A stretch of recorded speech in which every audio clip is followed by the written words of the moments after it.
ya se lo digo. Si eso ocurre, yo ya lo dejo aquí. Un asunto de actualidad también en el día de hoy. Toma posesión por fin el nuevo ministro de Defensa en Ucrania. Al anterior le han cambiado porque hay que cambiar el foco, dicen, de la guerra. No por ningún escándalo, ni porque nadie estuviera sugiriendo nada relacionado con el desvío de dinero, sino porque había que cambiar el foco en la guerra. El caso es que el nuevo ha tomado posesión en el día de hoy, ha sido presentado, y dentro de todo esto, de las primeras declaraciones que han hecho dentro de su gabinete es, uno, que la guerra va a ir hasta el final, que no contemplan otra cosa que ganar, siguen en esa misma línea que seguían antes, ahí no cambia mucho el foco, pero sí que han dicho una cosa curiosa, que es que se han referido a la posible convocatoria de elecciones. Ya saben que hay quien demanda que haya unas elecciones para saber si efectivamente Zelensky tiene el respaldo de quienes está protegiendo. Lo que han venido a decir es que mientras haya una guerra, la injerencia dentro de unas elecciones sería tan absolutamente brutal que sería difícil decidir que lo que salga de ahí ha sido, bueno, pues algo elegido libremente, y que además iba a ser muy difícil también celebrar las propias elecciones. Así que dicen que no tiene sentido que mientras haya guerra haya elecciones, dicen que lo harán después. ¿Lógica esa medida, Adrián, Emiliano? Bueno, vamos a ver, aparentemente sí, ¿no? Las elecciones en un contexto de guerra siempre es algo complicado, ¿no?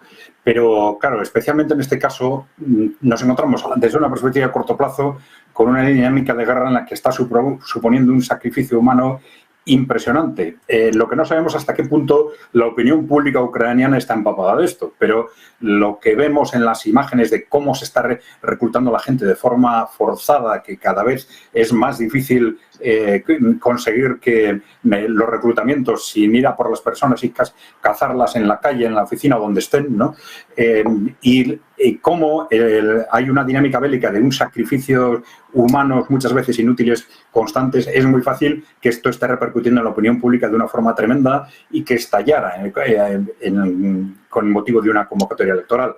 Por otro lado, tenemos que tener en cuenta, claro, ¿qué es Ucrania? Ucrania era un país que históricamente está dividido más o menos al 50% en los distintos convocatorias electorales desde la caída de la Unión Soviética hasta el año 2014, y se sucedían gobiernos, vamos a decir, pro-occidentales y prorrusos, todos ellos corruptos, pero bueno, unos pro-occidentales y otros prorrusos, ¿no? Esto nos da una idea de que hasta qué punto puede estar fraccionado el electorado, y ese fraccionamiento puede resurgir en cualquier momento. Es cierto que hay una parte importante de la población que está en la zona, vamos a decir, ocupada por Rusia, por tanto no participaría en las elecciones, es población fundamentalmente rusófona, y entonces esto incidiría de alguna forma a favor, digamos, del sector, por llamar de alguna forma, pro-occidental, pero hacer números en lo que esto generaría sería complicado, y no es raro que el gobierno tenga un miedo claro a que estos problemas en la opinión pública estallen de una forma imprevista con una convocatoria electoral, ¿no? Sí, como menciona Adrián, yo creo que una de las claves que puede estar en esta suspensión de momento de estas elecciones radica en la propia legitimidad, porque si se celebrasen unas elecciones, las provincias ocupadas no iban a participar, por mucho que sean mayoritariamente rusófonas, ¿no? Pero es un tema de legitimidad democrática y de respaldo, en su caso, a unas elecciones limpias, transparentes y objetivas, y de toda la población, en un territorio que Ucrania sigue considerando que esas provincias ocupadas son suyas. Por lo tanto, tiene una lógica muy clara de esa falta de legitimidad que tendría unas elecciones que solamente se podrían celebrar en una parte en la zona no ocupada de Ucrania.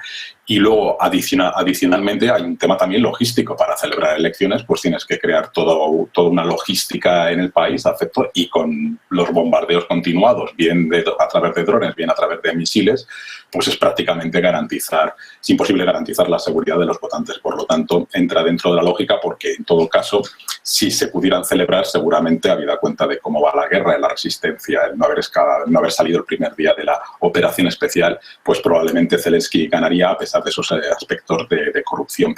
Y luego el elemento que has mencionado del nuevo ministro me parece una jugada sumamente interesante y una estrategia a tener muy en cuenta. El nuevo ministro, de origen tártaro, que ha participado y que tiene ya, digamos, una experiencia en la gestión del gobierno, y ya participa también en conversaciones con los rusos, el hecho de ser de la minoría tártara en Crimea da lugar a, digamos, a un apoyo de esa minoría que en su momento, si viendo lo que ocurra con Crimea, pues representan casi entre el 14 y el 15% de la población de Crimea, que sumado al otro 12 o 14 de ucranios que eran de Crimea, pues ya compensan un poco el 58% de población rusa que está en Crimea. Entonces me parece muy interesante, me parece que estratégicamente también implica el apoyo de Erdogan, porque al fin los tártaros son de origen turco, y por lo tanto este nuevo nombramiento, al margen de si había corrupción o no había corrupción en el Ministerio de Defensa y la limpieza que puede hacer el nuevo ministro que había ocupado el Ministerio de Planeación, que es donde obtiene los recursos,